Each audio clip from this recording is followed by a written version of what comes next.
Fala torcida cruzmaltina. Bem-vindos ao canal Vasco News. Estamos de volta com mais um vídeo exclusivo de notícias do nosso gigante da colina. Antes de tudo, já se inscreva e deixe seu like para ficar por dentro de todas as informações sobre o Vascão. Agora, vamos para a notícia.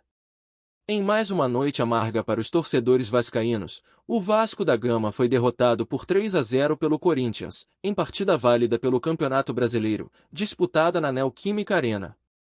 O Corinthians dominou amplamente a partida desde o início, mostrando mais organização tática, posse de bola e intensidade, o que dificultou muito as ações do time carioca. Logo nos primeiros minutos, o Vasco teve dificuldades para sair jogando. A marcação alta do Corinthians surtiu efeito, forçando erros e recuperações de bola no campo de ataque.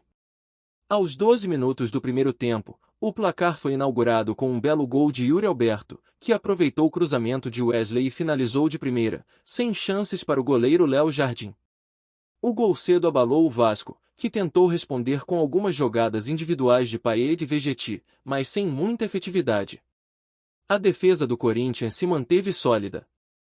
O segundo gol veio aos 32 minutos, em jogada rápida de contra-ataque. Wesley puxou em velocidade pela esquerda, cortou para o meio e bateu no canto direito, ampliando a vantagem. O Vasco sentiu muito o segundo gol e foi para o intervalo sem conseguir criar chances claras. O time parecia desorganizado e com pouca inspiração no meio-campo. Na volta do segundo tempo, o técnico Ramon Dias promoveu mudanças, tentando dar mais velocidade e criatividade ao time, com a entrada de Praxedes e Eric Marcos. Apesar das alterações, o Corinthians seguiu superior. Maicon e Fausto Vera dominaram o meio-campo, dificultando a criação vascaína e mantendo o controle do jogo. O terceiro gol veio aos 18 minutos da etapa final. Após escanteio cobrado por Fagner, o zagueiro Kaká subiu mais alto que a zaga do Vasco e testou firme para o fundo das redes.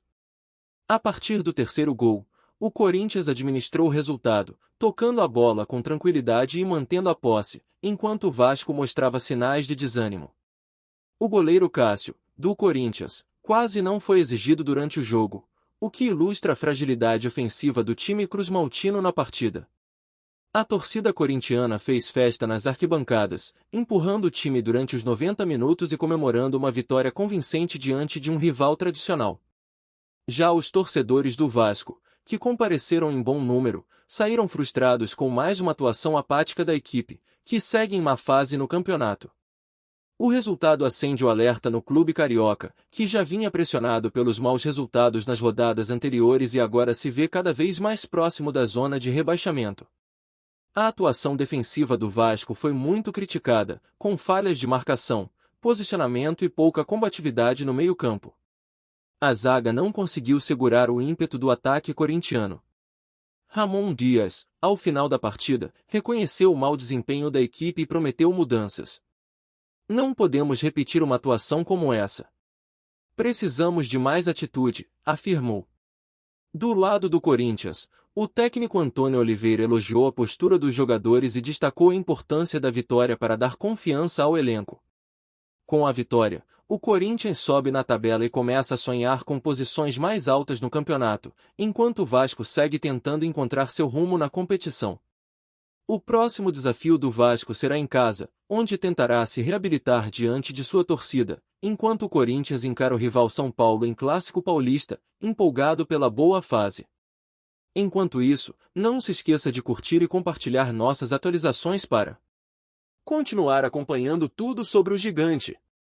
A passagem de Fábio Carille pelo comando do Vasco da Gama chegou ao fim neste domingo, após a derrota por 3-0 para o Corinthians, em plena Neoquímica Arena.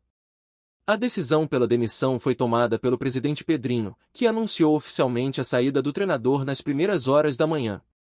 A derrota para o Timão foi vista como a gota d'água por dirigentes e torcedores, que já vinham criticando fortemente o desempenho do time sob o comando de Carille. O treinador chegou ao Vasco com a missão de organizar defensivamente a equipe, mas acabou acumulando resultados decepcionantes em sequência. A pressão sobre o técnico já era intensa desde o empate amargo na estreia da Copa Sul-Americana, quando o Vasco vencia por 3-1 fora de casa e cedeu o empate nos minutos finais. Naquela partida, a decisão de Carille de recuar a equipe e abdicar do ataque foi duramente criticada por torcedores e analistas. Muitos viram naquele jogo um reflexo de um problema recorrente, o Vasco recuando demais após abrir vantagem e sofrendo com a pressão adversária. Mesmo assim, a diretoria optou por manter o treinador após o empate na Sul-Americana, alegando que o trabalho ainda precisava de tempo para maturar. No entanto, o revés diante do Corinthians neste sábado foi incontestável, tanto pelo placar quanto pela postura apática da equipe em campo. O time carioca foi dominado do início ao fim e não apresentou poder de reação, algo que evidenciou a falta de evolução coletiva. A diretoria do clube, que já vinha discutindo internamente o futuro do técnico, entendeu que o momento pedia uma mudança urgente de rumo.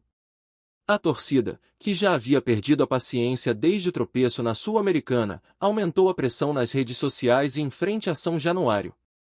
Críticas à falta de agressividade, previsibilidade nas substituições e escolhas táticas inflexíveis se tornaram comuns entre os vascaínos. Carille, conhecido por seu estilo mais defensivo, não conseguiu dar ao Vasco a solidez esperada e tampouco criou uma identidade ofensiva competitiva.